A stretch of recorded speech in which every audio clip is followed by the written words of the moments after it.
Hey everybody, it's Jason Blaha here, and today I want to chat with you guys a little bit about picking exercises that you actually do feel the most, but having some caution and some common sense with it.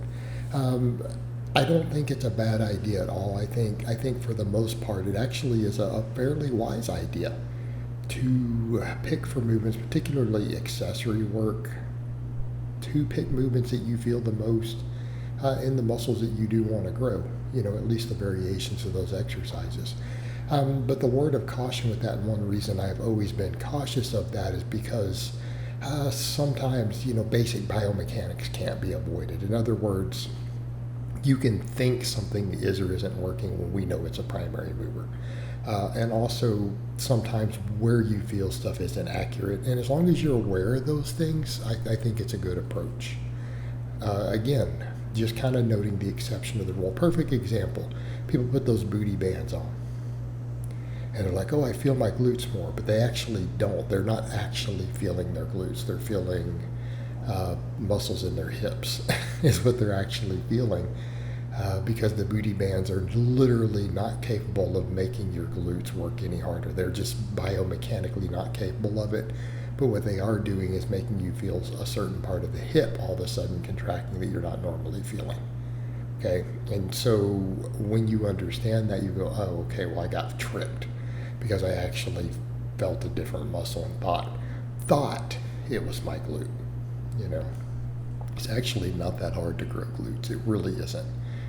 It's just that, well, let me rephrase that. It is hard to grow glutes. People just don't like doing the exercises that do it. So they kind of look for little gimmicky stuff because they really don't want to do deep squats.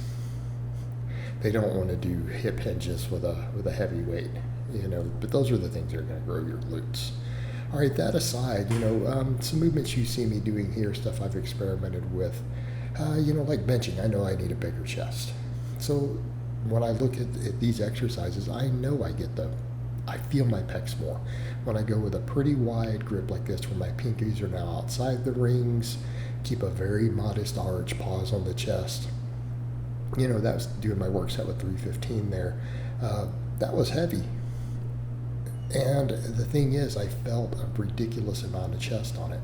So when I bench in that manner, it is very, very clear to me that my pecs are doing most of the work.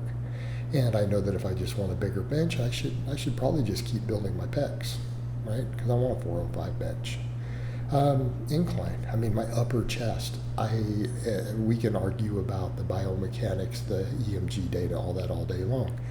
But I have literally never felt anything stretch and get a pump in my upper chest like incline benching does, like this, to where I go high on the chest, I touch the clavicle, and I pause with a wide grip. And again, that was 245 for a work set. I want to get that up to 315. And I feel like I'll have a massive upper chest if I do that. Again, it's a good delt exercise too. Same thing, you see me doing skull crushers here.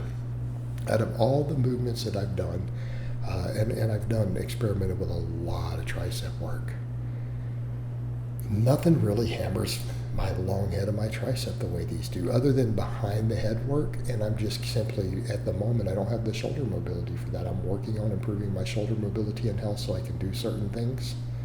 All right? That's why one reason I'm not talking about lats. My lats grow no matter what, but I mean, I can make the case for pull-ups. But I'm not in a position at the time of this video to do them yet. It's one of the goals at the time this video is being made. So by then you might see them in my vlogs. All right. The long head of the tricep, though, it really gets hammered there. I feel a lot of tricep on other movements. If I bench a little closer grip, if I do JM presses.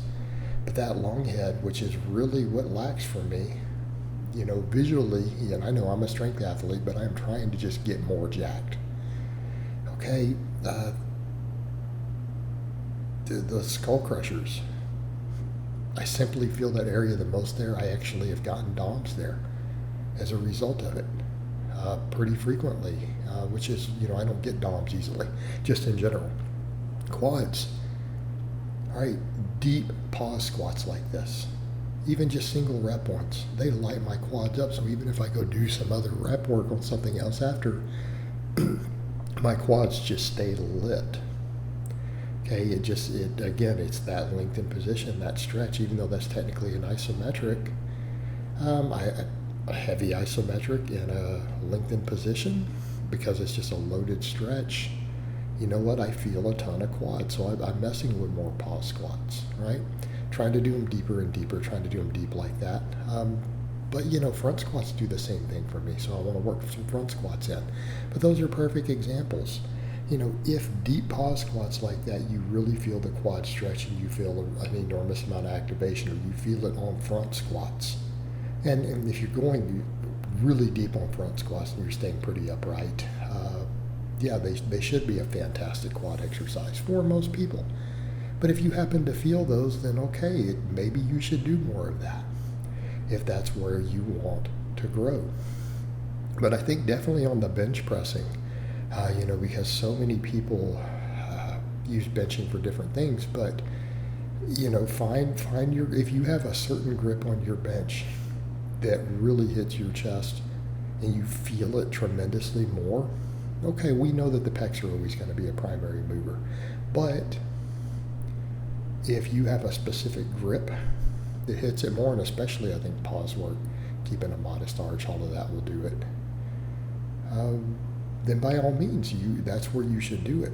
And that's the thing. It's not to say that any of these exercises are bad. It's finding the variation to where you feel it the most. So, another example from the skull crushers here. I don't feel that long head as much if I grip it wider, but when I go in pretty narrow like this and lower it to my face, that's when that area, I feel it light up for me just tremendously. And more so than on other exercises that I do. And if I go wider, I don't feel it.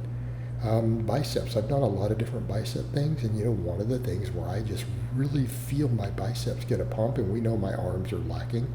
Like my arms in general just need to come up, right? I feel this, like what you guys see me doing right here, I get a better pump in my biceps than anything else I've done other than maybe heavy dumbbell curls, like done in a supine, doing this exact same form though, right?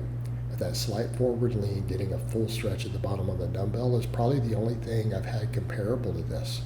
So, I would say for me, those probably would be a good idea if I want my biceps to do more of those.